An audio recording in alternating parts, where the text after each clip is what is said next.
Hi, I'm Amanda Brock. I'm the CEO at Open UK, the UK organisation for open technology. That's open source software, open hardware, and open data. I've been in this role for just over 3 years, and it's been a bit of a roller coaster through the pandemic, building an organisation, bringing together community around a digital organisation, which in the last year has shifted over the last 18 months really to being a hybrid organisation that does things which are a mixture of face-to-face events and digital events. So what are we all about? We're all about bringing people together as a community to give that community a voice. And that's a community around open source software, open hardware, and open data, which actually in the UK is pretty large. If I said to you that in October 2022, GitHub's annual report showed that there were 4.8 million people with GitHub's accounts in the UK, you'd probably be surprised. That's 4.1% of the UK population. Now, not all of those are working in the open source space, but many of them are. Most of them probably are. Some of them are people like me who are lawyers who are also working in that space, although we don't code, and many of them will be students. But it gives you a sense of the scale of people contributing to open source software in the UK. If we compare it with a country like India, which has 9 million accounts, think about the population differential.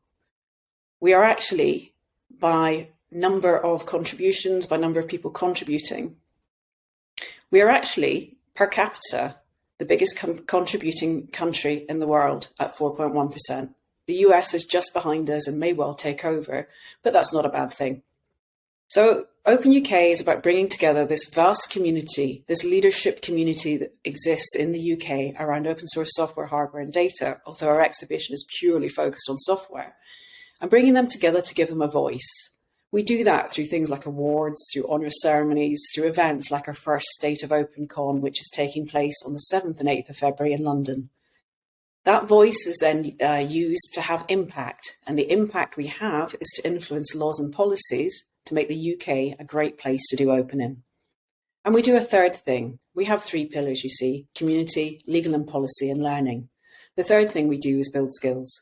And we've done that through 2 kids camps, both of which are available on our website and are free to use, and use a digital glove designed by Imogen Heap, the UK singer. But now what we're also doing is focusing on vocational training and training for business people. And we're working with Strathclyde University to build a MOOC, a massive open online course, which will be free to attend, on the business of open source.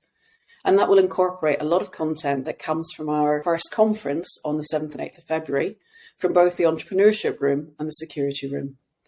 So how did I get into this? Back in 2008, I joined a company called Canonical, probably the UK, well, undoubtedly the UK and probably Europe's biggest open source company. We're the commercial sponsor of the open source software operating system, Ubuntu, based on Debian. Today, Canonical thrives, and for me, my thriving is in a different environment. I've moved away from being the lawyer that I was when I joined Canonical, and I'm running the UK organisation, Open UK, as I've mentioned. So how did I make that shift? What was it that inspired me? Well, when I joined Canonical, something happened. And what I found was that I met a community of people, and I use the word community advisedly.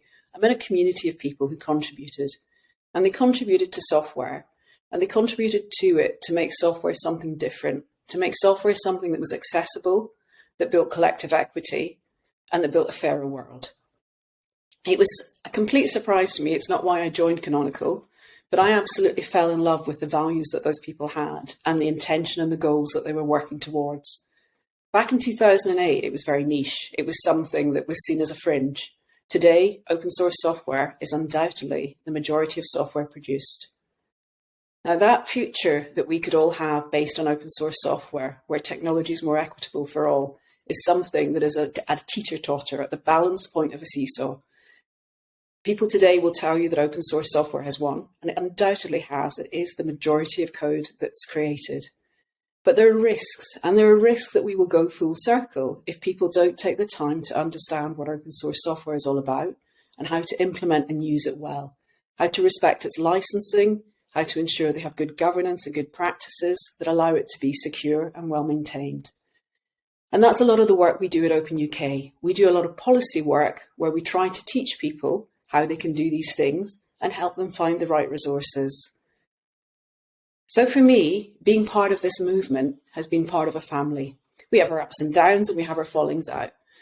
But together, collectively, we're building technology that will change the world, and we need everyone to come and join us and do that together.